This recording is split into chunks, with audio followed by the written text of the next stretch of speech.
Hey everyone, today we will be talking about unilateral upper motor neuron dysarthria. Let's get started. So, what exactly is this type of dysarthria? It is a motor speech disorder that is caused by damage to the upper motor neurons on only one side of the brain that supply cranial and spinal nerves involved in speech production. Next, let's talk about the neurologic basis.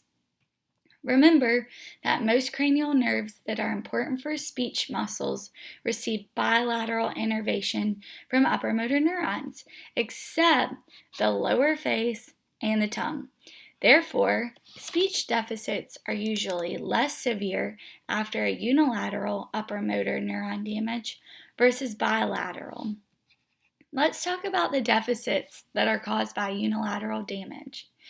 There may be damage to the muscles of the lower face and tongue because cranial nerves serving these are innervated primarily by upper motor neurons on only one side of the brain. However, in severe cases, the lower face and tongue may be completely paralyzed on the damaged side. Since upper motor neurons innervate the velum, pharynx, and larynx bilaterally, they should not be affected in unilateral upper motor neuron damage. Now, let's discuss causes. Unilateral upper motor neuron dysarthria is caused by any condition that damages upper motor neurons on one side of the brain.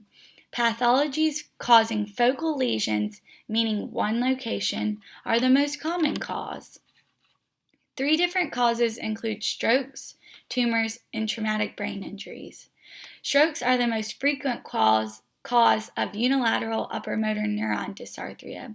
Strokes causing this type of dysarthria can happen almost anywhere in the brain that contains upper motor neurons, including cortical and subcortical areas, brainstem, and internal capsule. However, strokes involving the frontal lobe are the leading cause.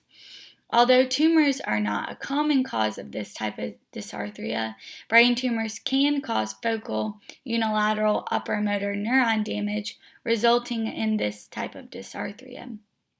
In addition, traumatic brain injuries are also not a common cause, as most traumatic brain injuries result in diffuse damage affecting both hemispheres. Nonetheless, it is possible to have a head injury with the lesion restricted primarily to one side of the brain. Now we are going to discuss the general characteristics you may see. In most cases, it's a result in mild, sometimes moderate, speech production errors. It is often short-term for mildly impaired patients, with recovery over days or weeks.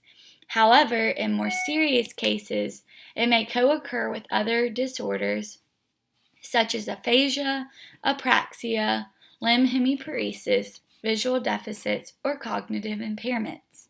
This type of dysarthria primarily causes articulation deficits because remember, it affects the tongue and lower face much more than other speech structures. These deficits can be due to weakness, reduced range of motion, and decreased fine motor control of the tongue. The articulation deficits will present as imprecise consonants, irregular articulatory breakdowns, slow MARs, and irregular MARs. MARs just mean alternate motion rates.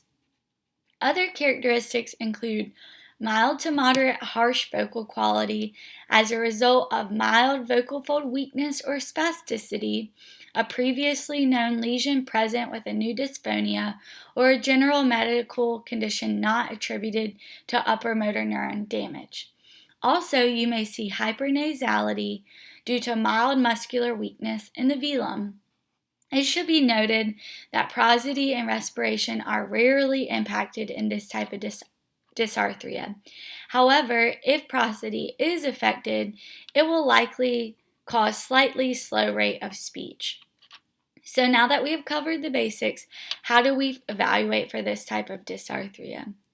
In addition to the traditional assessment protocol, we should also be looking at medical records, listen to the individual during conversational speech or while reading a paragraph, have them complete AMR tasks, and hold a prolonged vowel. Last, let's talk about treatment. Oftentimes, other coexisting deficits are allotted bulk of the treatment time.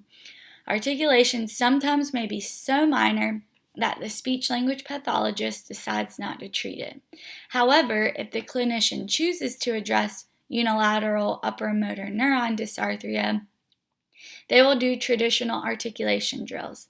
These include intelligibility drills, phonetic placement, exaggerating consonants, and minimal contrast drills.